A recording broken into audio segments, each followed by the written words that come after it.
අයිබෝන් සුබෝදෑසනක් අපි සූදානම් අද සියලු තොරතුරු වාර්තා කරන්න රට ගැන හිතන ඒ වගේම රටට වැඩදායි ඔබත් එක්ක තමයි අපි මේ ආකාරයෙන් පත්තර මේන්තුවේ කටයුතු ඉරිදා දවසේ 25 වෙනිදා ආරම්භ කරන්න හදන්නේ. පත්තරවල සමහර දේවල් නැහැ. හැබැයි පත්තරවල නැති දේවල් අපි ආවත්කාලීන කරන්න සූදානම්ෙන් ඉන්නවා. ඔබට තාමත් අත්‍යවශ්‍ය දැනගත යුතුම කාරණා එතන තියෙනවා.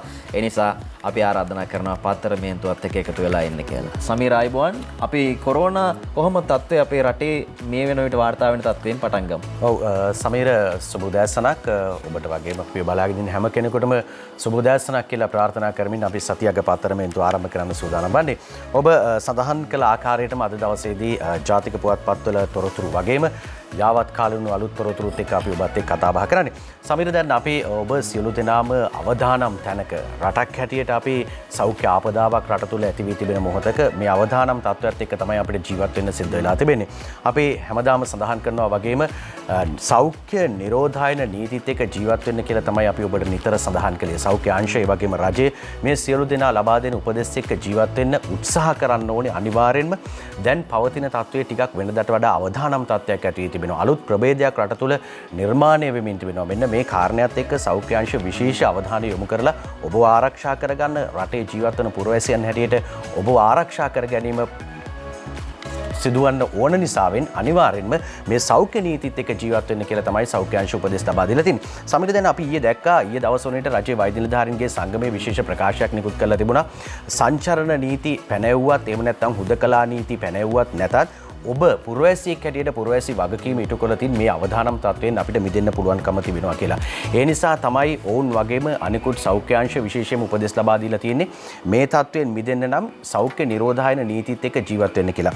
මෙන්න මේ කාරණයක් එක්කම දැන් අපි සමහරක් විට කල්පනා කරනවා අපි දැක්කා ජනාධිපති ජ්‍යෙෂ්ඨ උපදේශකතුමා ලලිත් වීරතුංග මහත්මයා පසුගියදා සඳහන් කරනවා ජනවාරි 29 වෙනිදා ලබා දුන්නු එන්නත දැන් දෙවනි වටේ ආරම්භ කරනවා මේ මාසෙ ඉඳලා කියලා මේ මුල් සතියේ ඉඳලා. දැන් එන්නත් කරණය සිදු කරපු නිසා මේ කොවිඩ් හැදෙන්නේ නැහැ වගේ කාරණාත් එක්ක ඔබ ඉන්නවා නම් ඒක සම්පූර්ණ මුලාවක් කියලා ඔහු සඳහන් කළා. ඒ නිසා අර මුවාවරණ පැනදීම නිතර අත්සේදීම මෙන්න මේ කාරණාත් එක්ක අපිට කටයුතු කරන්න පුළුවන්කම ලැබුණොත් මේ අවධානමින් බේරෙන්න පුළුවන්කම ලැබෙනවා. මෙන්න මේකත් එක්කම මහජන සෞඛ්‍ය පරීක්ෂකවරුන්ගේ සංගමය ඊයේ දවසේදී නිවේදනයක් නිකුත් කරලා තිබුණා. අධි අවධානම් කලාප දිස්ත්‍රික්ක 3ක් නම් කරලා තිබුණා. කොළඹ ගම්පහ කළුතර ඒ වගේම අවධානම් කලාප 2ක් බස්නාහිර සහ වයඹ. මෙන්න මේ කරුණු අපි අද උදෑසනම ඔබට සඳහන් කළේ මේ තියෙන තත්ත්වයේ යම් ආකාරයකට අවදානම් සහගත තත්ත්වයක් තිබෙන නිසාවෙන්. ඒකත් එක්කම මේ මොහොත වන විට සමීර රට තුල ආසාදිතයන් වාර්තා වෙමින් තිබෙනවා. ඒ ආසාදිතයන් ප්‍රමාණය ලක්ෂයේ සීමාව ඉක්මවා ගොස් තිබෙනවා. ඊයේ රාත්‍රියේත් මරණ 8ක් ඊයේ රාත්‍රියේ 10 වන විට අපිට ලැබුණු ප්‍රවෘත්තිත් එක්ක මරණ 4ක් වාර්තා වී තිබෙනවා. ඒ අනුව රට තුල මේ මොහොත වන විට අවාසනාවන්ත විදිහට මරණ 642ක් වාර්තා වී තිබෙනවා.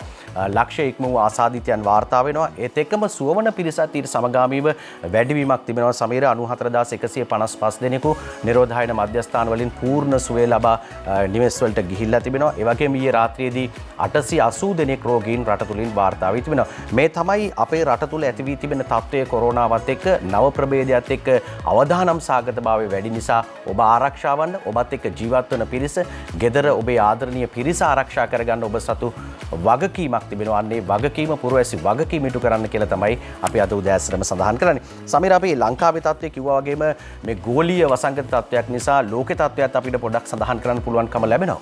අනිවාර්යෙන් සමීර අපි සූදානම් මේ ගැන ඔබට මතක් කරන්න. ඉතින් ලෝකේ තත්ත්වය පිළිබඳව අවධානය යොමු කරද්දී අද මේ ආකාරයෙන් යාවත්කාලින කර තිබෙනවා. පහුගිය පැය 24ත් මේකට සම්බන්ධ කරලා විශේෂයෙන්ම 14 කෝටි 70 ලක්ෂ 39773ක් මේ වෙද්දී කොරෝනා ආසාදිතයන් ලෝකයේ තුල වාර්තා වෙනවා. වගේම මරණ සංඛ්‍යාව ගත්තහම 31,12,291ක් බව තමයි මේ ආකාරයෙන් සෞඛ්‍ය අංශ වාර්තා කරලා තියෙන්නේ. ඉතින් මේ සමගම අපිට මේ ඉන්දියාවේ තත්ත්වය තමයි වැදගත් වෙන්නේ.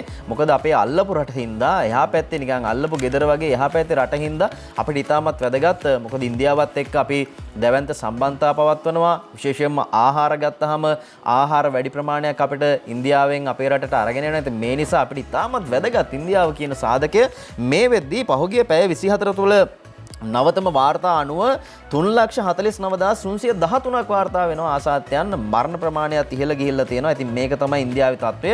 ලෝකේ වැඩියෙන්ම දිනකදී ආසාදිතයන් වැඩිම ප්‍රමාණයක් වාර්තා වෙන්නේ ඉන්දියාවෙන්. අපි ඔබට ඒ නිසා තමයි කියන්නේ අපේ රටත් ඉන්දියාවක් කරගන්න නැතුව අපි පරිස්සම් වෙමු. ලෝකේ ලොකුම ලෙඩේ දීලා අපිට බේරෙන්න පුළුවන් පහසුම ක්‍රම තුනක් සබහා ධර්මයේ දීලා තියෙනවා. ඒ නිසා ඒ ගැන සැලකිලිමත් වෙන්න. මේ වෛරසය මෙවර මේ තුන්වෙනි රැල්ල වෙනදට වඩා වෙනස් කියලා සෞඛ්‍ය අංශ සඳහන් කරනවා. වාතය මගින් බෝ වෙන්න ඉඩ තියෙනවා. ඉතින් පැය එකහමාරක් විතර මේ වෛරසය වාතයේ සැරිසරනවා. එමගින් මාස්ක් එකක් අපි දාගෙන නැත්නම් මුවාවරණයක් දාගෙන නැත්නම් අපිට ඉබේටම මේ වෛරසය ශරීරගත වෙනවා, ආසාදිතෙක් බවට පත් වෙනවා. ඉතින් ඒ නිසා තමයි සෞඛ්‍ය අංශ කියන්නේ සෞඛ්‍ය අංශ කියන විදිහටම ඉන්න කියලා. ඔබට මේවා අමුතුවෙන් මතක් කරන්න ඕනේ නැහැ. අපි බලමු පත්තරවල ප්‍රධාන ප්‍රවෘත්ති.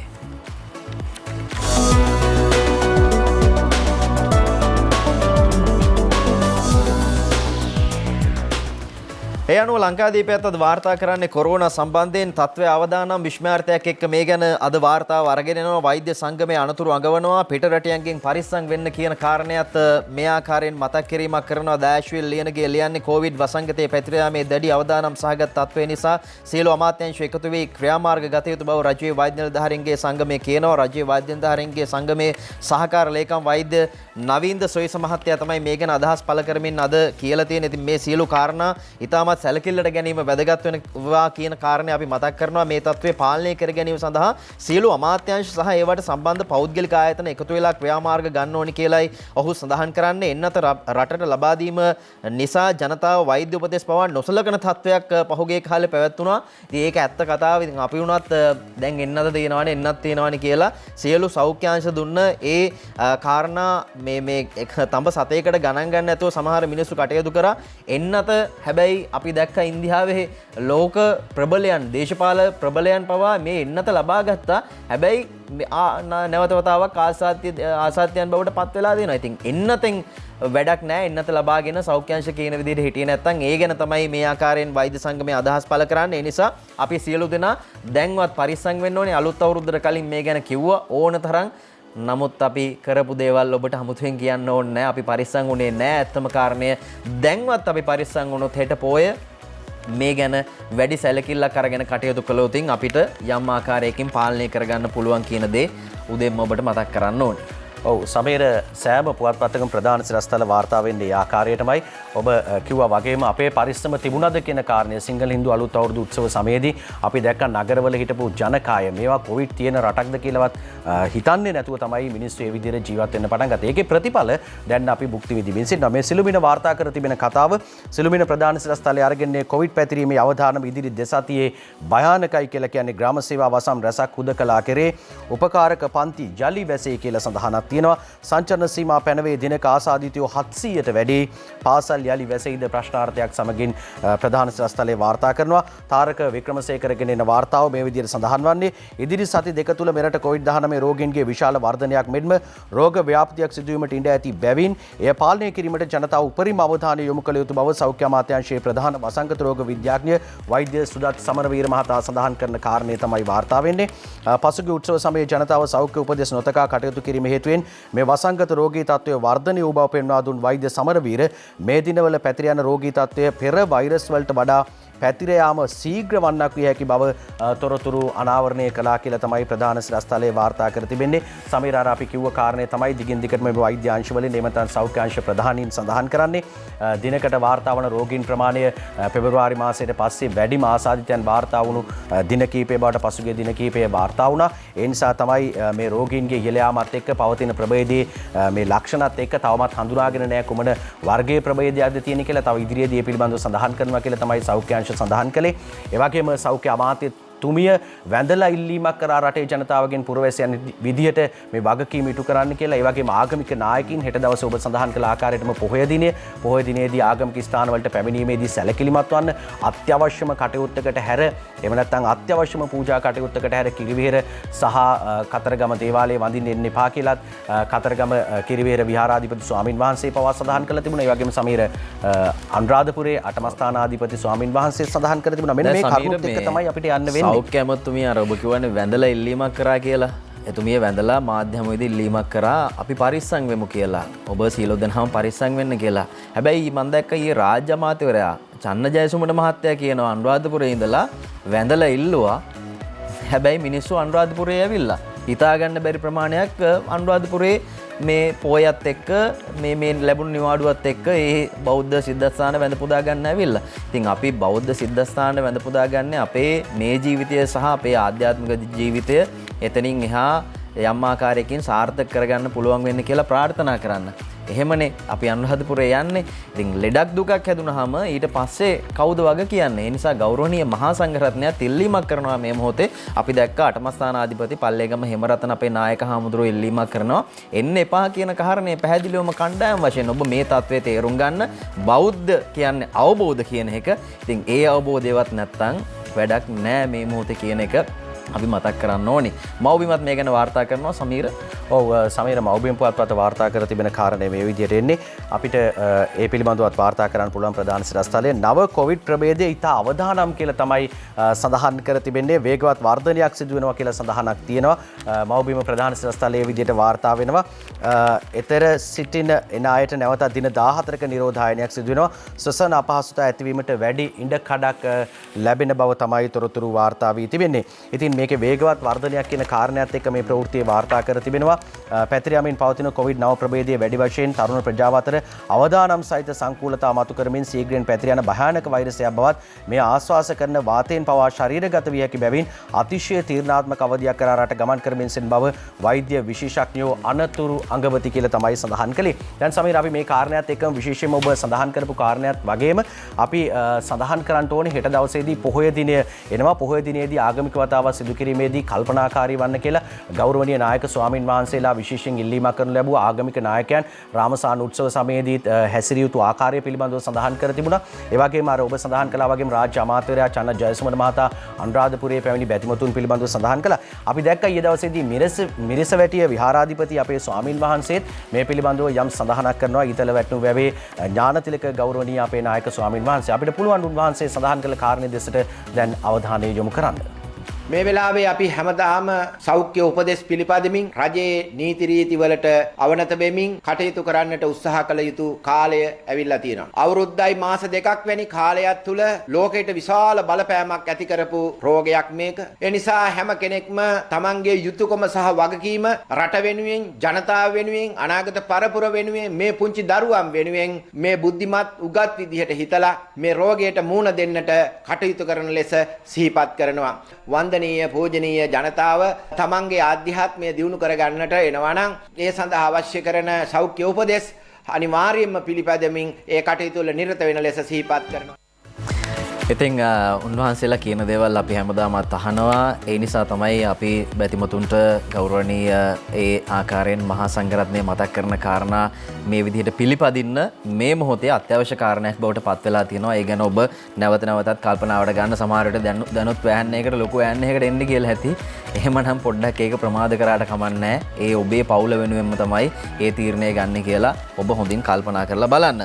මේ අතරේ අරුණ පත්‍රයට ගියාම අරුණ වාර්තා කරනවා මීට එහා වෙනත් කාරණයක්. ඒ අනුව රසායනික පොහොර නතර කිරීමට ජනපති සැරසේ කියන කාරණය ජනාධිපතිතුමා ඉදිරියේදී ගන්න යන තීරණයක් පිළිබඳව පහුගිය දවසක රාජ්‍ය ආයතනවල සභාපතීන් කැඳ වූ මේ සාකච්ඡාවකදී මේ ගැන හෙළුණේ. ලෝ වැඩිම පොහොර භාවිතා කරන රටවල් 163කින් 62 වන ස්ථානයේ ලංකාව ඉන්නවා.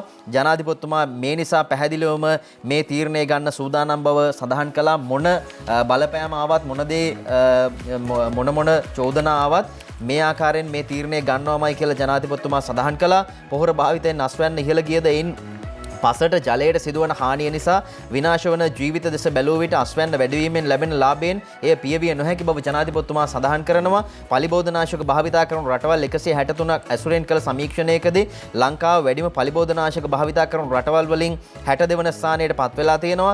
ඒ අනුව නිරෝගී සහ ඵලදායී පුරවැසියෙක් බිහි කිරීමට නම් රජය විසින් වසවිසෙන් තොර ආහාර වේලක් සඳහා ජනතාවට ඇති අයිතිය සහතික කර යුතුයි. ඒ වෙනුවෙන් මෙරට කෘෂිකර්මාන්තයේ මුළුමනින්ම කාබනික පොහොර භාවිතය සඳහා යොමු කරන්න ඕනි කියන කාරණේ තමයි ජනාධිපතිතුමා සිහිපත් කරන්නේ. අපි දන්නවා පොහොර සහනාධාරය ලබා දෙනවා. හැබැයි මේ සමීර මේ පොහොර සහනාධාරය ලබා දුන්නට එතනින් එහා වෙන කාරණේ මේ අපි කන්නේ වසවිසනම් ඒ සහනාධාරය අනිත් පැත්තෙන් අපිට ලබා ගන්න පුළුවන්ද කියන ප්‍රශ්නාර්ථය මතුවෙනවා. ඉතින් මේ නිසා තමයි ජනාධිපතිතුමා මේ තීරණය ගන්න හදන්නේ. ඒ අනුව කාබනික පොහොර සඳහා මුළු රටම යොමු කිරීම වෙනුවෙන් දැවැන්ත උත්සාහයක එතුමා නිරත වෙලා ඉන්නවා. අපි අගය කළ යුතු කාරණයක් බවට පත් වෙනවා මේ කාරණය. පහුගිය දවසක තමයි ප්‍රකාශයට පත් වුණේ. මේ අතරේ දිවයිනට ගියාම අද දිවයින වාර්තා කරන්න වෙනත්ම කාරණයක් ප්‍රධාන ප්‍රවෘත්තිය විදිහට ඥානසාර හිමි ඝාතන තැතක් ඒ වගේම පිටරටෙනුත් ඇවිත් කියලා මෙහි පුවතට අදාළව අද වාර්තා කරනවා. අපි බලමු මොකද්ද මේ වෙන්න යන්නේ, එහෙම නැත්නම් මේ තොරතුරු මොකද්ද මේ ආකාරයෙන් අනාවරණය කරගෙන තියෙන්නේ කියලා. ඒ අනුව දිවයින කියනවා බොදුබල සේනා සංවිධානයේ නායක පූජ්‍ය ගලගොඩත්තේ ඥානසාර හිමියන් ඝාතනය කිරීම සඳහා විදේශීය සංවිධානයක අන්තවාදී සන්නද්ධ පිරිසක් මෙරටට පැමිණ ඇතැයි බුද්ධ්‍යංශ අනාවරණය කරගෙන තියෙනවා කියලයි දිවයින වාර්තා කරන්නේ. ඉතින් සන්නද්ධ පිරිසකට අන්තවාදී සන්නද්ධ පිරිසකට මෙහෙ එන්න තරම් ආරක්ෂාවේ ප්‍රශ්නයක් තියෙනවද කියන ප්‍රශ්නාර්ථය මතුවෙනවා. කෙසේ නමුත් බුද්ධ්‍යංශ අනාවරණය කළා කියලයි දිවයින වාර්තා කරලා තියෙන්නේ. ඒ වගකීම දිවයින පත්තරේ ගනී බොහෝ විට ඒ සන්නද්ධ පිරිස මාලදිවයිනේ ඉඳලා මෙරටට පැමිණ ඇති අතර ඔවුන් පුද්ගලයන් කිහිප දෙනෙක්ගෙන් සමන්විත බව සඳහන් වෙනවා කියලා දිවයින කියනවා. මේ තොරතුරු අනාවරණය කර ගැනීමත් සමග සිය ආරක්ෂාව පිළිබඳව පෙරට වඩා දැඩි අවධානය යොමු කරන මෙන් බුද්ධ්‍යංශ ඥානසාර හිමියන් දැනුවත් කරලා තියෙනවා. උන්වහන්සේ වැඩ සිටින විහාරස්ථානයේ වෙත පොලිස් ආරක්ෂාවද නැවත සලකා බලලා තියෙනවා. ඒ වගේම ඥානසාර හිමියන්ගේ ක්‍රියාකාරකම් එක්තරා ආගමික ව්‍යාප්තියකට බාධාවක් ඇති බැවින් උන්වහන්සේ මෙසේ ඝාතනය කිරීමට සැලැස්මක් ක්‍රියාත්මක බව බුද්ධ්‍යංශ අනාවරණය කරගෙන තියෙනවා කියලායි අද දිවයින මේ ආකාරයෙන් වාර්තා කරලා තියෙන්නේ.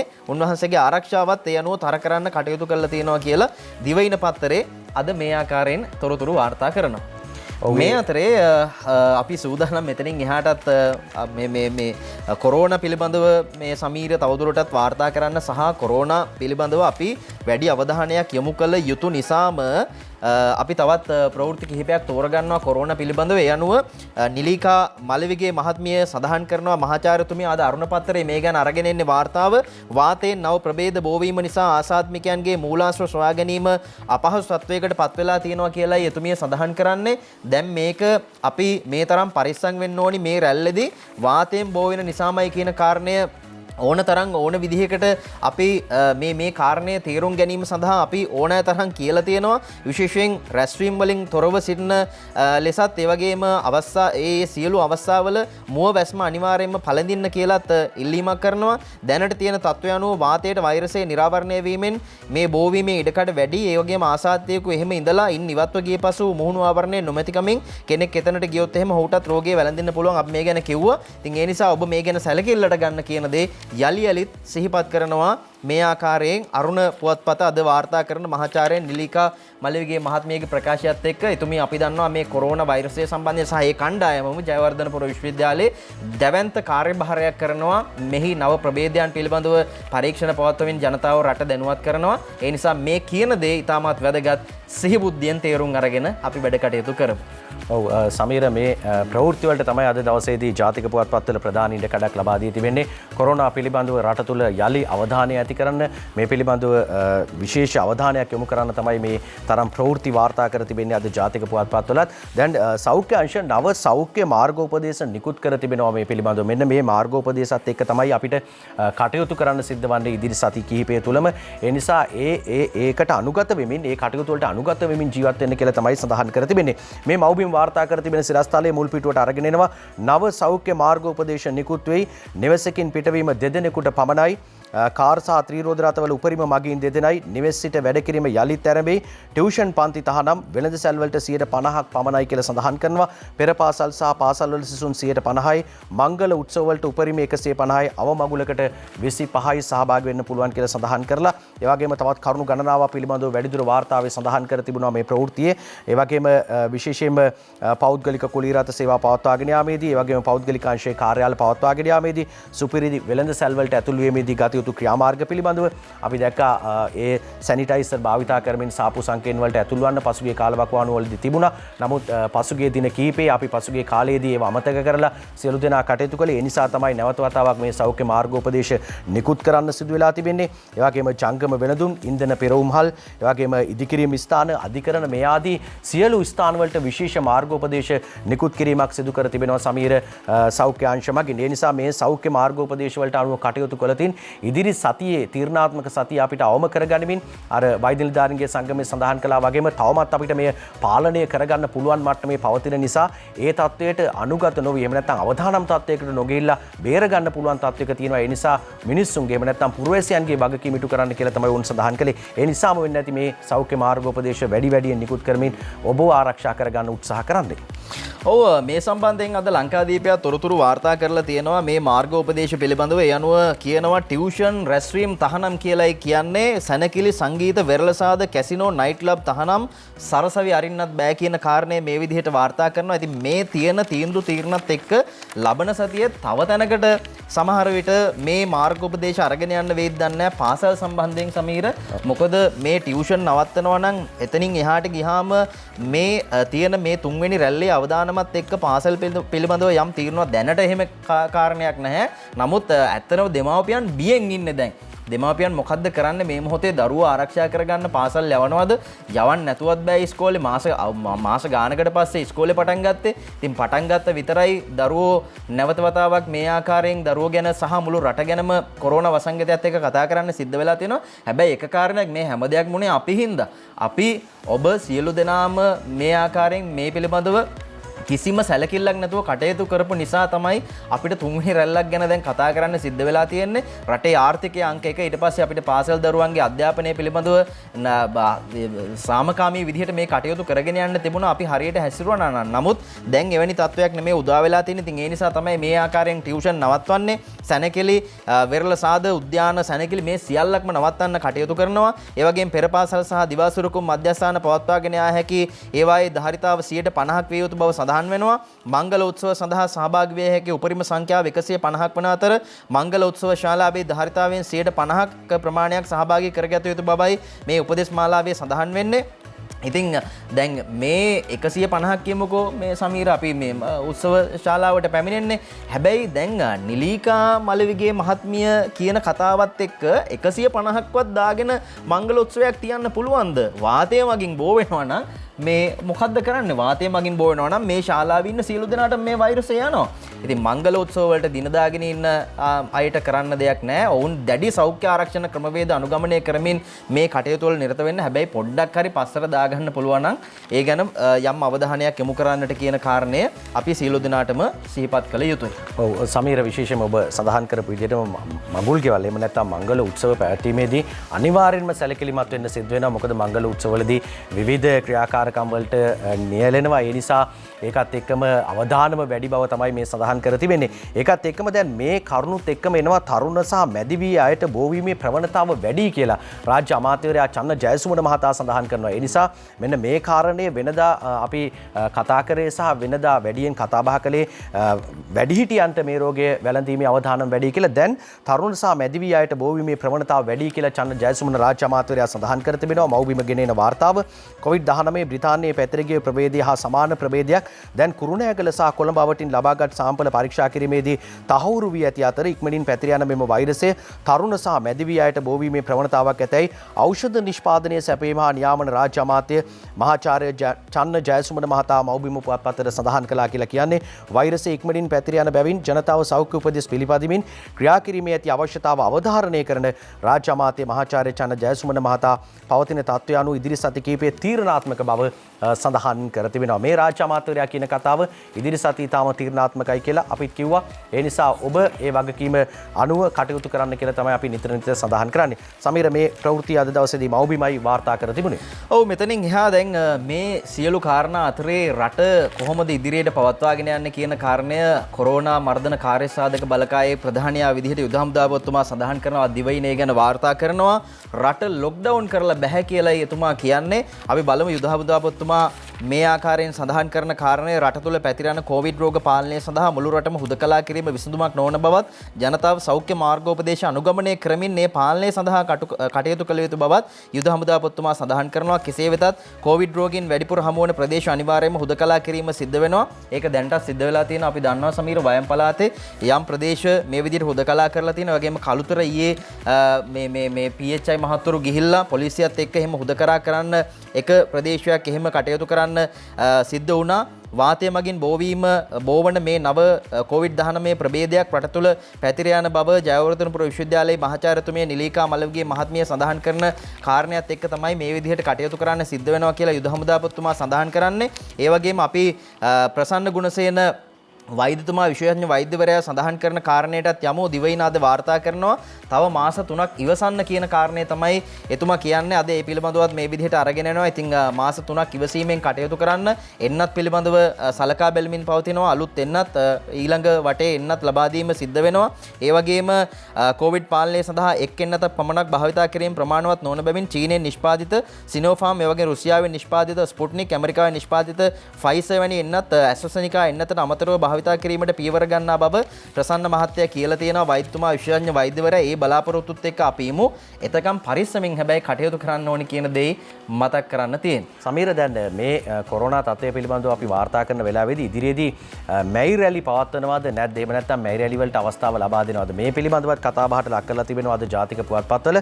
ප්‍රධාන සිරස්තලයක් අරගෙන එනවා සිළුමිණ මේ විදිහට මෙවර මැයි රැලි නැහැ කියලා තමයි සඳහන් කරන්නේ. රට තුළ පවතින කොවිඩ් අවදානම්කාරී තත්ත්වයේ හමුවේ දේශපාලන පක්ෂ බහුතරයක් විසින් මෙවර මැයි දින පෙළපාලිසා රැලි නොපැවැත්වීමට සාමූහිකව එකඟ වුවද පක්ෂ කිහිපයක් පමණක් මැයි දින රැස්වීම සෞඛ්‍ය මාර්ගෝපදේශ වලට අනුව පවත්වන බව සඳහන් කර තිබෙනවා කියලා තමයි වාර්තා වන්නේ. ඒ අනුව සම සමාජ හා කොමියුනිස්ට් පක්ෂ ඒකාබද්ධ මැයි දින සැමරුම බොරැල්ල කොමියුනිස්ට් පක්ෂ කාර්යාලයේදී වැඩ කරන ජනතා අයිතීන් රැකගනිමු තේමාව යටතේ පැවැත්වෙන බව ලංකා සම සමාජ පක්ෂ නිවේදනය කරලා තියෙනවා. ඒ වගේම ජනතා විමුක්ති පෙරමුණද මැයි දින රැස්වීම කොළඹ හයිඩ් පාක් පිටියේදී පැවැත්වීමට කටයුතු සූදානම් කර ඇති බවත් ඒ සඳහා වගකිව යුතු පාර්ශ්වයන්ගෙන් ඉල්ලීම් කළද නිශ්චිත අවසරයක් ලැබී නොමැති බව ජනතා විමුක්ති පෙරමුණේ ප්‍රචාරක ලේකම්තුමා විජිත හේරත් මහතා සඳහන් කරනවා කියලා කාරණයක් සඳහන් වෙනවා. ඒ සිළුමිණ අරගෙන ඇවිල්ලා තිබෙන ප්‍රධාන සිරස්තලයක් අපි වාර්තා කළේ. අපි යනවා මව්බිම සඳහනකට. මව්බිම වාර්තා කර තිබෙනවා තවත් කතාවක්. එක්සත් ජාතික පක්ෂයේ මහ ලේකම්තුමා පාරිත රංගේ බණ්ඩාර මහතා සඳහන් කරන කාරණයක් අවුරුද්දට නිදහස දුන් රජයේ කම්කරු දිනයට තහංචි දමනවා කියලා තමයි රංගේ බණ්ඩාර මහතා සඳහන් කර තිබෙන්නේ. ඒ පිළිබඳව තොරතුරු අරගෙන ඇවිල්ලා තිබුණා. සිංහල හා හින්දු අලුත් අවුරුදු සමයේ ජනතාවට නිදහසේ ගමන් බිමන් යාමටත් උත්සව පැවැත්වීමටත් පසුබිම සැලසූ ආණ්ඩුව ඒ සමග කොවිඩ් වසංගතයේ උත්සන්න වීම දඩමීමා කරගනිමින් ලෝක කම්කරු දිනය සැමරීමට තහංචි පැනවුවත් එක්සත් ජාතික පක්ෂයේ සියලු සෞඛ්‍ය ආරක්ෂිත නීති රීති වලට අනුගත වෙමින් ලෝක කම්කරු දිනය සිරිකොත එක්සත් ජාතික පක්ෂ මූලස්ථානයේදී සමරනවා කියලා තමයි එක්සත් ජාතික පක්ෂයේ මහ ලේකම්තුමා සඳහන් කරන්නේ. ඒ විදිහට සඳහන් කරන්නේ ජනතා විමුක්ති පෙරමුණේ නායකතුමා කියන කතාවත් වාර්තා කරනවා. මව්බිම දේශපාලන උමනාවන් මත ආණ්ඩුව කොවිඩ් උස්පහත් කරනවා කියලා තමයි අනුර කුමාර දිසානායක මහතා සඳහන් කර තිබෙන්නේ. ඔහු සඳහන් කරන කාරණයක් වාර්තා කර තිබෙනවා. ඒ විදිහටම පුවත්පත්වලට අරගෙන ඇවිල්ලා තිබුණා ප්‍රධාන සිරස්තලයක් හැටියට ආණ්ඩුව දේශපාලන උමනාව මත කොවිඩ් වසංගතය උස්පහත් කරන උපක්‍රමයක නියැලී තිබෙන බව තමයි ජනතා විමුක්ති පෙරමුණේ නායකතුමා සඳහන් කර තිබෙන්නේ. ඒ වගේම අපි ශ්‍රී ලංකා පොදු ජන පෙරමුණේ මහ ලේකම් සාගර කාර්යවසම් මහතා සඳහන් කරන කාරණයකට අවධානය යොමු කරනවා. එතුමා සඳහන් කර තිබෙන්නේ මැයි දිනයේ සංකේතාත්මකව පවත්වනවාදයි නායකයන් සමග සාකච්ඡා කරනවා කියලා තමයි එතුමා සඳහන් කර තිබෙන්නේ. ඒ පිළිබඳවත් අද තොරතුරු අරගෙන ඇවිල්ලා තිබෙනවා. ඒ පිළිබඳව වාර්තා කර තිබෙනවා මේ ආකාරයට. විශේෂයෙන්ම මේ පිළිබඳව නායකයන් සමග සාකච්ඡා කරලා ඒ අනුව කටයුතු කිරීමට සූදානම් කියලා තමයි සාගර කාර්යවසම් මහතා විශේෂයෙන්ම සඳහන් කර තිබුණේ. මැයි දිනයේ සංකේතාත්මකව හෝ පැවැත්වීම පිළිබඳව තම පක්ෂයේ ස්ථාවරයේ පක්ෂයේ ඉහළ නායකයන් සමග සාකච්ඡා කිරීමෙන් අනතුරුව දැනුම් දෙන බව ශ්‍රී ලංකා පොදු ජන පෙරමුණේ ප්‍රධාන ලේකම්තුමා පාර්ලිමේන්තු මන්ත්‍රී නීතිඥ සාගර කාර්යවසම් මහතා සඳහන් කර තිබෙනවා කියලා තමයි අද මව්බිම සිරස්තල අතරට අරගෙන ඇවිල්ලා තියෙන්නේ. සමීර කට්ටියම කියයි ඉතින් අපිට මැයි රැලි පවත්වන්න ඕනේ එහෙමයි මෙහෙමයි මේක හරියන්නේ නැහැ අවුරුද්දට නිදහස දුන්නා මැයි රැලියට මේ කම්කරුවන්ගේ දිනේ නතර කරලා තියෙනවා කියලා. හැබැයි ඕක අනිත් පැත්තට වුණාම ආපහු රජයට චෝදනා කරන්නේ මෙන්න මැයි රැලිත් ජයටම සැමරුවා අවුරුද්දත් සැමරුවා දැන් තමයි මේ කොරෝනා ගැන හොයලා බලන්න කියලා. ඉන්දියාවට මේ වෙද්දී එක වෙලා තියෙනවා. ඉන්දියා අගමැති මෝදි මහත්තයාට සමාජ මාධ්‍ය උපයෝගී කරගෙන මුළු ඉන්දියාවම දැන් දෝෂාරෝපණය කරන තත්ත්වයට ඇවිල්ලා තියෙනවා. පහුගිය දවස්වල ඕන් මැතිවරණ සම්බන්ධයෙන් කතා කරද්දී කිසිම සෞඛ්‍ය ආරක්ෂණ ක්‍රමවේදයක් අනුගමනය කරමින් නෙමෙයි ඕන් පාක්ෂිකයන් ඒකරාශී කරමින් ඔවුන්ගේ මැතිවරණ ව්‍යාපාරය තුල කටයුතු කළේ. ඉතින් දැන් ඉන්දියාවට වෙලා තියෙන තත්ත්වය ඔබට හොඳින් තේරෙනවා. අපිට ඕනි කම්කරු දිනේ අපි ආරක්ෂා කරගමු. ඇත්තරම සමීර උතන කම්කරුව කියලා දඩමීමා කරගෙන දේශපාලන පක්ෂවල ඒගොල්ලන්ගේ දේශපාලන පක්ෂවල හයිය පෙන්වන්න තමයි හයිය පෙන්වන්නේ හදන්නේ. ඇත්ත කාරණේ ඒකනේ කම්කරුව ගැන අපි කතා කරමු එදාට. කම්කරුව වැඩ කරලා මහන්සියෙන් වැඩ කරන දාඩිය වගුරුන කම්කරුව ඒ උත්තමාචාර අපි ඒ අයට ඒ වෙනුවෙන් ලබා දෙමු. හැබැයි මේ වෙලාවේ රට අගතිදායී තැනකට නැත්නම් අනාරක්ෂිත තැනකට අරගෙන යන්න ඕනේ නැහැ කියන කාරණේ තමයි එක පැත්තකින් දේශපාලන නායකත්වයේ සහ සෞඛ්‍ය අංශ සඳහන් කරන්නේ මේ වෙද්දී ඉන්දියාවේ ගුරුවරු පවා යොදවලා තියෙනවා මෘත ශරීර මේ බලා ගන්න. ඉතින් මේක තමයි ඉන්දියාවේ තත්ත්වය. පැය 24ම ආදාහනාගාර ක්‍රියාත්මක වෙනවා. පැය 24ම ඒ වගේම ශරීර එහෙම නැත්නම් පිලිස්සමින් තිබෙන ආදාහනාගාරවල.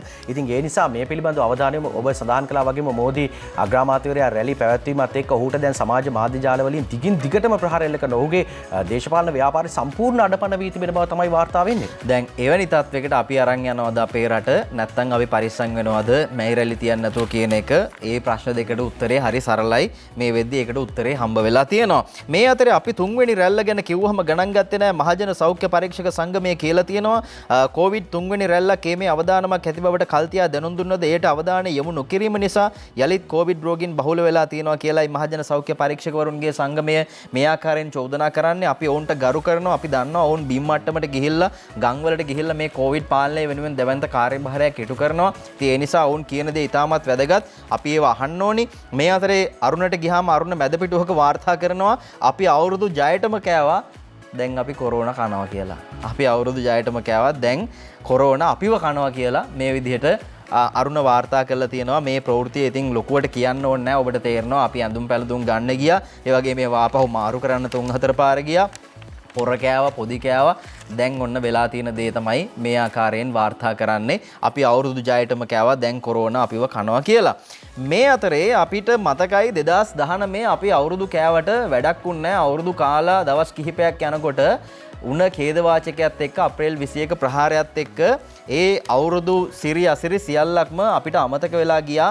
ඒ ප්‍රහාරය සම්බන්ධයෙන් මේ වෙද්දි පරීක්ෂණ ක්‍රියාත්මකයි අත්අඩංගුවට ගැනීම සිද්ධ වෙනවා විවිධ පුද්ගලයන් පහුගිය දින කිහිපයේදීත් එවැනි කාරණා වාර්තා වුණා මේ වෙද්දි 702ක් මේ ප්‍රහාරය සම්බන්ධයෙන් අත්අඩංගුවට අරගෙන තියෙනවා කියලා පොලිස් මාධ්‍ය ප්‍රකාශකතුමා කියනවා. ඉතින් මේ අතරේ අරුණට ගියාම අරුණ වාර්තා කරනවා මේ සිදුවෙන පරීක්ෂණ පිළිබඳව බුද්ධ්‍යංශ ලොක්කා පොල් ගෑවද කියලායි අරුණ පත්තරේ කියලා තියෙන්නේ. පාස්කු ප්‍රහාරයට දෙවසරයි අබහුදීන් සහ සාරා කෝ කියලා ප්‍රශ්න කරනවා. ආචාර්ය වගීශ්වා ගුණසේකර සමග සම්මුඛ සාකච්ඡාවක් සිදු කරමින් තමයි මේ විදිහට අද අරුණ වාර්තා කරන්නේ. ශ්‍රී ලංකාවේ ජාතික ආරක්ෂාව තහවුරු කිරීම සඳහා වගකීම් දරන රාජ්‍ය ආයතන සහ නීතිය ක්‍රියාත්මක කිරීමේ ප්‍රධාන ආයතන අතින් දැනුවත් හෝ නොසැලකිල්ල හේතුවෙන් සිදු වූ බරපතල වැරදි නිසා පාස්කු ප්‍රහාර මාලාව වැළැක්වීමට තිබූ හැකියාව නැති වී ගිය බව කොමිෂන් සභා වාර්තාවේ පැහැදිලිවම සඳහන් වෙනවා. ඉතින් එහෙම තියෙද්දිත් මේ වෙද්දි මේ පරීක්ෂණ සම්බන්ධයෙන් වෙන කාරණා පිළිබඳව පැහැදීමක් නැහැ කියන කාරණයක් එක්ක තමයි අරුණ මේ පිළිබඳව වාර්තා කරලා තියෙන්නේ. සමීර අපි සූදානම් මේ ගැන තවදුරටත් තොරතුරු කියන්න. මේ ගැන අද වාර්තා කරනවා මව්බිම් පත්තරේ. ඔව් මව්බිම පුවත්පතත් වාර්තා කර තිබෙනවා සමීර. සහරාන් හෂීම් ගැන තමයි පසුගිය දිනවලදී කතා බහ කළේ මේ පාස්කු ප්‍රහාරයත් එක්ක. සහරාන් හෂීම්ගේ මාමණ්ඩියා දැන් අත්අඩංගුවට අරගෙන කියලා තමයි මව්බිම වාර්තා කර තිබෙන්නේ. අපි මේ ප්‍රවෘත්තිය දෙසට අවධානය යොමු කරනවා. මව්බිම කියන කතාව සහරාන් හෂීම් පිළිබඳව දිගින් දිගටම කතා වුණා. දේශපාලන වේදිකාවලත් ප්‍රධාන මාතෘකාව බවට පත් වුණා මේ පාස්කු ප්‍රහාරය. පාස්කු ප්‍රහාරයේ මහා මොලකරුවන සහරාන් හෂීම්ගේ මාමණ්ඩිය ත්‍රස්ත ක්‍රියා විමර්ශන කොට්ටාශය විසින් අත්අඩංගුවට අරගෙන තිබෙනවා. ඉකුත් දින කුලියාපිටිය කැකුණගොල්ල ප්‍රදේශයේදී ත්‍රස්ත විමර්ශන කොට්ටාශය නිලධාරීන්ට ලැබුණු තොරතුරු මත කැකුණගොල්ල ප්‍රදේශයේදී පුද්ගලයන් දෙදෙනෙකු අත්අඩංගුවට ගෙන ඇති අතර ඔවුන් අතර සහරාන්ගේ බිරියගේ පියා සිට ඇති බව සඳහන් වෙනවා. ඒ වගේම සහරාන් සහ ඔහුගේ අනුගාමිකයන් විසින් 2018 වසරේදී දිවයිනේ විවිධ ප්‍රදේශවල පවත්වන ලද අන්තවාදී පන්තිවලට සහභාගී වීම සම්බන්ධයෙන් මොවුන් අත්අඩංගුවට අරගත්තා කියලා තමයි සඳහන් කරන්නේ. මේ අන්තවාදී පන්ති පැවැත්වීම මේ වගේම අන්තවාදී ක්‍රියාවන් පිළිබඳව තොරතුරු වාර්තා වෙමින් තිබුණා. පසුගිය කාලවකවානුවේදී මේවට නිසි පියවරක් අරගත්තේ නැහැ. නමුත් වර්තමාන රජයේ පත්වීමත් එක්ක මේ පිළිබඳව දැඩි ලෙස සොයා බැලීම් කරමින් යනවා. දැඩි ලෙස හොයනවා. ඒ නිසා යම් මාතෘකා කරලියට එනවා මේ වගේ අන්තවාදී ක්‍රියා කරපු පුද්ගලයෝ නීතියේ රැහැනට දැන් හසු වෙමින් තිබෙන බවට තමයි තොරතුරු අනාවරණය කරන්නේ. මේ මව්බිම වාර්තා කර තිබුණු ප්‍රවෘත්ති අධ්‍යක්ෂටයි අපි අවධානය යොමු කළේ. ඔව් මේ සම්බන්ධයෙන් වන පරීක්ෂණ වලට මේ ත්‍රස්තවාදීන්ට ආධාර අනුබල දුන්නයි චෝදනා කරමින් රිෂාඩ් බදුර්දීන් සහ රියාද් බදුර්දීන් පහුගිය දිනක අත්අඩංගුවට පත් වෙනවා. ඉතින් අපි සූදානම් මේ දර්ශන පෙන්වන්න මේ අත්අඩංගුවට පත්වීම අතරතුර සමාජ මාධ්‍යයට ඔහු යම් ආකාරයකින් පණිවිඩයක් නිකුත් කරලා තියෙනවා රිෂාඩ් බදුර්දීන්. අපි බලමු ඔහු මොකද්ද කියන්නේ කියලා. මම කිසිම වරදක් කරලා නැහැ. මාව මේ විදිහට අත්අඩංගුවට ගන්න එක දේශපාලන පලිගැනීමක්. මේ රටේ ප්‍රජාතන්ත්‍රවාදය සම්බන්ධයෙන් මම තවදුරටත් වැඩ කරනවා.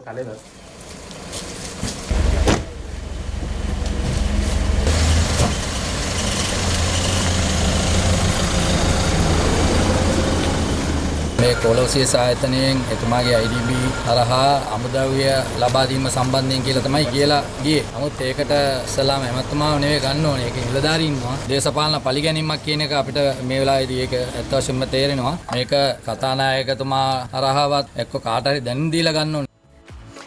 ඉතින් කොලෝසිස් ආයතනයට අමුද්‍රව්‍ය ලබා දුන්නා කර්මාන්ත මණ්ඩලය හරහා කියන කාරණයත් එක්ක තමයි අත්අඩංගුවට ගැනීම සිද්ධ වෙලා තියෙන්නේ කියන දේ තමයි ඔහු ඒ පක්ෂ නියෝජිතයෙක් තමයි අදහස් පළ කරන්නේ. කතානායකවරයාගෙන් අවසර ගත්තේ නැල්ලු. ඉතින් මේ වගේ කාරණා කියලා මූලික කාරණේ අමතක කරලා දාන්න එපා. මූලික කාරණේ බවට පත් වෙන්නේ පාස්කු ප්‍රහාරයේ වින්දිතයන්ට සාධාරණ ඉෂ්ට කිරීම.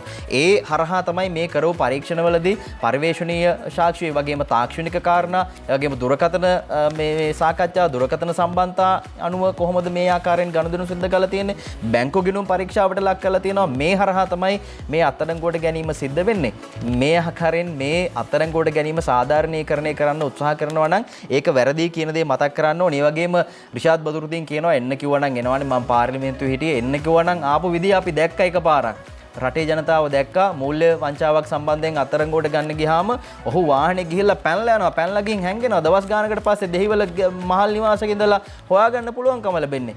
ඉතින් එන්න කිව්වහම එන විදිහට අල්ලගන්න ගියාම අල්ලගන්න විදිහට ඒ ඔක්කොම රටේ ජනතාව දන්නවා මේ ආකාරයෙන් තමයි මේ අත්අඩංගුවට ගැනීම සිද්ධ වුණේ. ඒ වගේම මොහු පාස්කු ප්‍රහාරයට සම්බන්ධ සැකකරුවෙක් නිදහස් කර ගැනීම පිළිබඳව 3 වතාවක් හිටපු හමුදාපති මහේෂ් සේනානායකට කතා කළා කියන කාරණය යම් ආකාරයකින් වාසියක් ලබා ගන්න උත්සාහ කරා කියන කාරණය පාස්කු වාර්තාව තුළ තියෙනවා. මේ සියල්ලත් එක්කම තමයි මේ අත්අඩංගුවට ගැනීම සිද්ධ වුණා කියන කාරණය මේ වෙද්දි කතාබහට ලක්වමින් පවතින්නේ. අපි බලමු මේ ගැන පොලිස් මාධ්‍ය ප්‍රකාශකතුමා කියන්නේ මොකක්ද කියලා. මේ අත්අඩංගුවට ගත්ත සැකකරුවන් දෙදෙනා දැනට අපරාධ පරීක්ෂණ දෙපාර්තමේන්තුවේ රඳවා තබාගෙන ප්‍රශ්න කරනු ලබනවා. ඒ වගේම ඔවුන් ත්‍රස්තවාදයේ වැළැක්වීමේ පනත යටතේ රඳවුම් නියෝගයක් මතයි රඳවාගෙන තිබෙන්නේ. එම නියෝගය පැය 72 කාලයකට ලබාගෙන තිබෙනවා. ඒ අනුව ඉදිරියේදී විමර්ශන අවශ්‍යතාවය අනුව එම නියෝගය ත්‍රස්තවාදයේ වැළැක්වීමේ පනතේ 9 එක වගන්ති ප්‍රකාරව දින 90 කාලයකට ලබා ගැනීමට හැකියාවක් තියෙනවා. ඒ ගැන විමර්ශකයින්ගේ අවධානය යොමු වෙලා තියෙනවා. විශේෂයෙන්ම විවිධ පුද්ගලයින්ගේ බැංකු ගිණුම් ඒ වගේම බැංකු ගිණුම් වලට ලැබුණු මුදල්, බැංකු ගිණුම් වලින් බැහැර කරන ලද මුදල්, විද්‍යුත් ක්‍රමවේදයන් යටතේ බැංකු ගිණුම් වලින් බැහැර කරන ලද මුදල්, පුද්ගලයින්ට චෙක්පත් ආදිය ලබා දීමෙන් බැහැර කරන ලද මුදල් මේ සියලු කරුණු ඉතා සූක්ෂම ලෙස දීර්ඝ කාලයක් අධ්‍යයනය කිරීමෙන් ඒ වගේම sannivedana ජාලයන් දීර්ඝ කාලයක් විශ්ලේෂණය කිරීමෙන් අනතුරුවයි මේ අත්අඩංගුවට ගැනීම සිදු කර තිබෙන්නේ. මේ අතර පාස්කු ප්‍රහාරය සම්බන්ධයෙන් විමර්ශනය කළ ජනාධිපති පරීක්ෂණ කොමිෂන් සභාවේ මේ ආකාරයෙන් තමයි අත්අඩංගුවට ගැනීම සිද්ධ වෙලා තියෙන්නේ. පොලිස් මාධ්‍ය ප්‍රකාශකතුමා කියන විදිහට මේ සඳහා ඔහුගෙන් ප්‍රශ්න කරන්න ඕනේ. පැය 72ක් ප්‍රශ්න කරන්න අවසර හම්බ වෙලා තියෙනවා. ඉතින් ඒ අනුව තමයි මේ විදිහට මේ රඳවාගෙන ප්‍රශ්න කිරීම සිද්ධ වෙන්නේ. දැන් මේක දේශපාලන ලෝකයටත් ඇවිල්ලා තියෙනවා. දේශපාලනය තුළ අත්අඩංගුවට ගැනීම පිළිබඳව කතානායකට දැන්වද මේ ප්‍රශ්නේ අත්අඩංගුවට ගන්නවා කියලා පාර්ලිමේන්තු වරප්‍රසාද තියෙනවා. අපි දන්නවා සමීර මේ වරප්‍රසාද භුක්ති විඳින්න සමහර മന്ത്രിවරු කියන කරන දේවල් පාර්ලිමේන්තුව තුළ. ඉතින් අත්අඩංගුවට ගැනීම කතානායකතුමාට දන්වන්න ඕනි මෙහෙම දෙයක් වෙලා තියෙනවද සරත් වීරසේකර මහත්තයා ඒ ගැන උත්තර ලබා දෙනවා.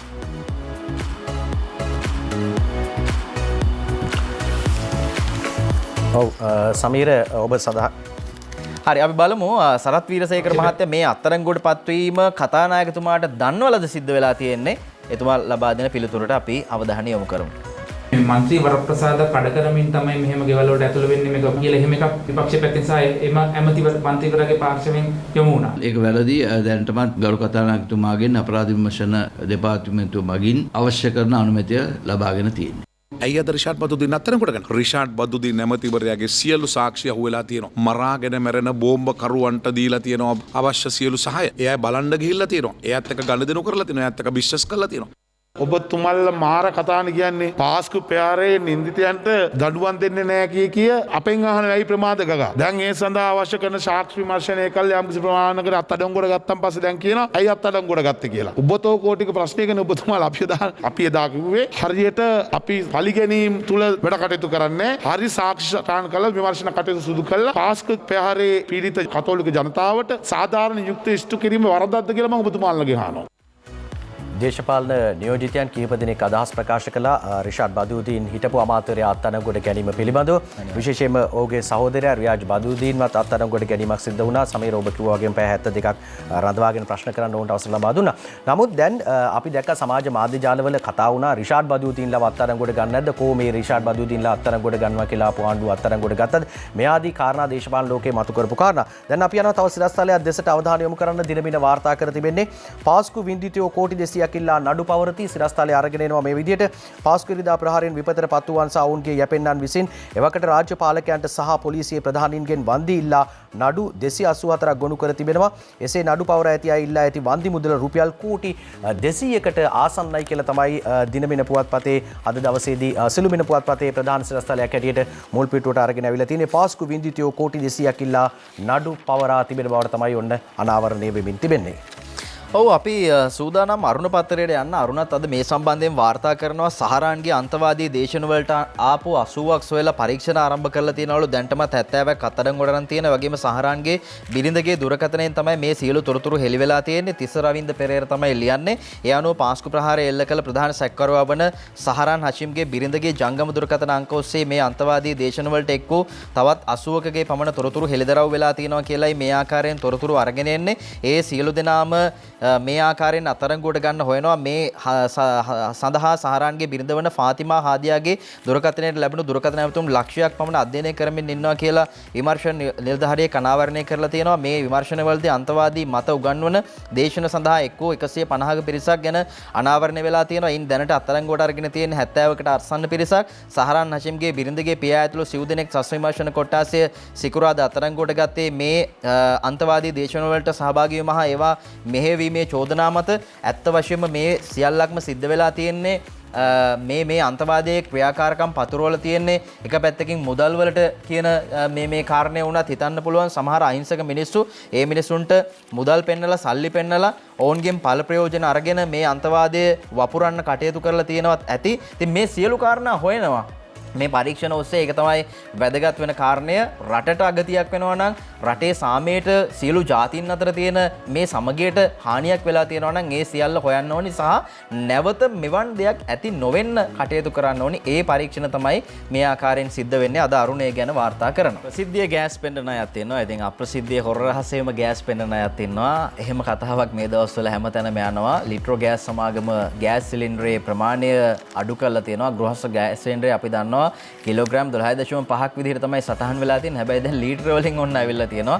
ලීටර 18යි කියලා සටහන් කරලා මේවා අර 12.5 මකමක තමයි ලබා දෙනවා කියලා චෝදනා කරන්නේ පාරිභෝගිකයන් විදිහට. අපි බලමු අද දිවයින වාර්තා කරනවා නව ගෑස් සිලින්ඩරය ගැන කතා දෙකක් කියලා තියෙන්නේ.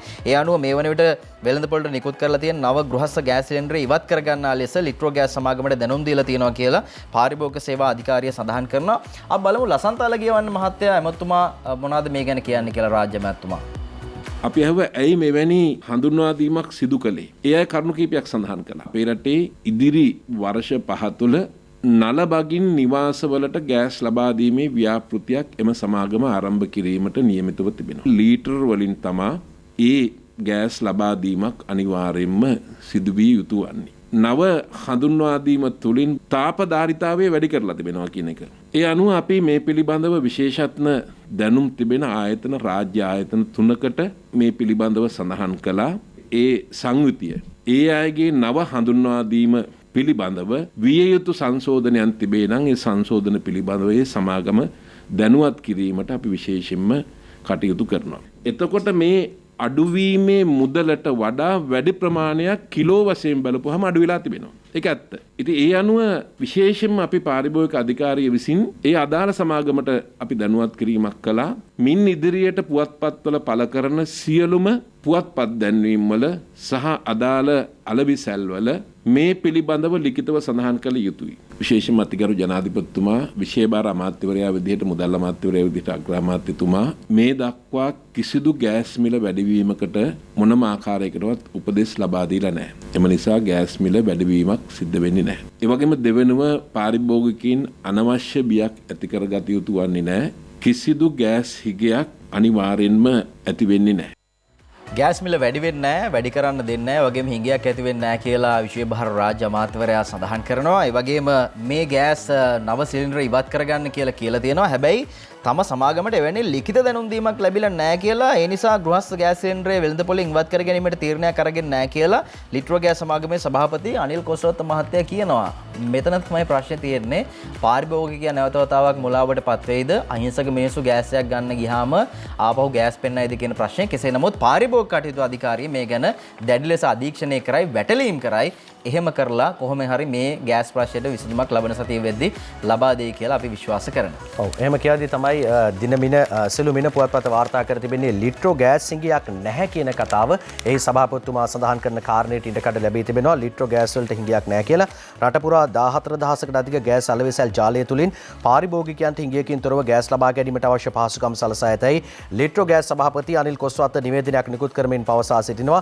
ලිට්‍රෝ සමාගම සඳහන් කරන පරිදි ජාත්‍යන්තර ප්‍රමිතීන්ට අනුකූලව නව හයිබ්‍රිඩ් ප්‍රීමියම් ලීටර් 18ක ගෑස් සිලින්ඩරයක් වෙළඳපොළට හඳුන්වා දීමට කටයුතු කර තිබෙනවා කියලා තමයි අනිල් කොස්රොත්ත මහතා සඳහන් කරන ප්‍රවෘත්තිය සිළුමින වාර්තා කර තිබෙන්නේ. අපි යන් අද පතරවල තියෙන රහම ටිකට.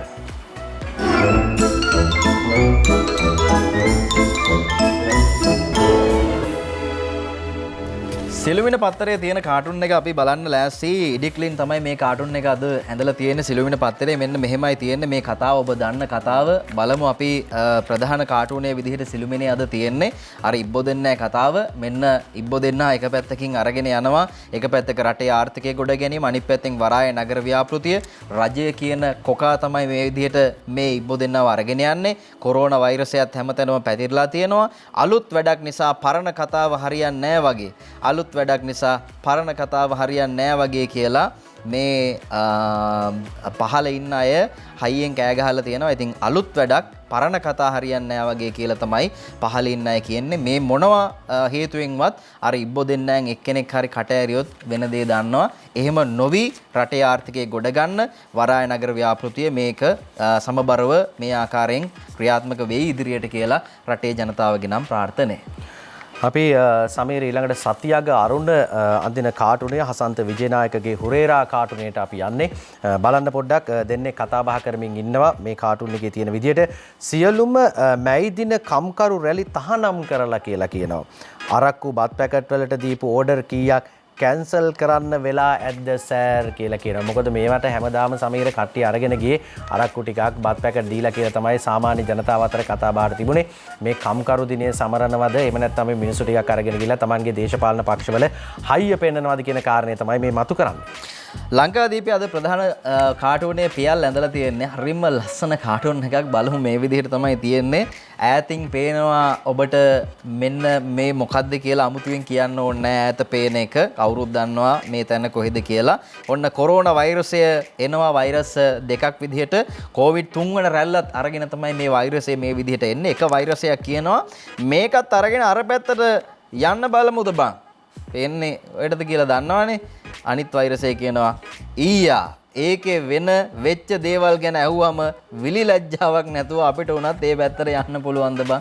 ඒකේ වෙන දේවල් ඇහුවාම විලි ලැජ්ජාවක් නැතුව වෛරසයකටවත් ඒ පැත්තට යන්න බෑ කියන එකයි ඔන්න කියලා තියෙන අද ලංකාදීප පත්තරේ පියල්ගේ කාටුන් එක. වෛරස් වලටත් වඩා වෛරස් තමයි ඒකේ ඉන්නේ නේ සමීර. ඉතින් ඒ නිසා ඒ ගැන බොහෝ දෙනෙක් දන්නවා. දැන් මේ පියල්ගේ අනිත් කාටුන් එක ලංකෝනිස් කාටුනේ ලංකාදීප පුවත්පතට අඳින මේ දෙන්න කතා වෙන්නේ මේ නිරෝධායන නීති ගැන කතාවක් කතා වෙනවා. බලන්න පොඩ්ඩක්. නිරෝධායන නීති රැකගෙන අවුරුදු කන්න කියලානේ උපදෙස් දීලා තිබුණේ කියලා කියනවා. අනිත් කෙනා කියනවා ඒත් අපේ අය අවුරුද්දත් එක්ක නිරෝධායන නීතිත් කාලා වගේයි පේන්නේ කියලා. නිරෝධායන නීති උල්ලංඝනය කරපු හැටි තමයි ඔය කියන්නේ. අපි යනවා අවසාන වශයෙන් අද ඉරිදා පද 4 බලන්න. මව්බිම් පත්තරේ තමයි තියෙන්නේ. විදුර අබේනායක ලියලා තියෙන්නේ. හිඟ නැත කොවිඩ් කළු සෙවණැලි 4 අත ළඟ ළඟ තවත් රැල්ලක් එන ලකුණු ඇත. නැග එන විට පෝත් සිටියට එරෙහි මත වගකිව යුතු අයට එන්නත දැන් මතක නැත. නැග එන විට පෝත් සිටියට එරෙහි මත වගකිව යුතු අයට එන්නත මතක නැත කියලා තියෙනවා. එහෙම අමතක කරන්න නම් එපා. කොරෝනා වලට අදාළ සියලු කාරණා ඒ විදිහටම ජනතාව වෙනුවෙන් ලබා දීමට කටයුතු කරන්න අපි සැලකිලිමත් වෙනවා වගේම ඒ සෞඛ්‍ය පද්ධතියත් සැලකිලිමත්ව කටයුතු කිරීම ඉතාමත් වැදගත් වෙනවා. අපි සූදානම් මේ පණිවිඩයත් එක්ක අද දවසේදී සතියග පත්තරමේන්තුව තුලින් සමුගන්න මොහොතේ අපි ප්‍රාර්ථනා කරන්නේ ඔබට නිරෝගීමත් හෙටක්. ජය වේවා. ආයුබෝවන්.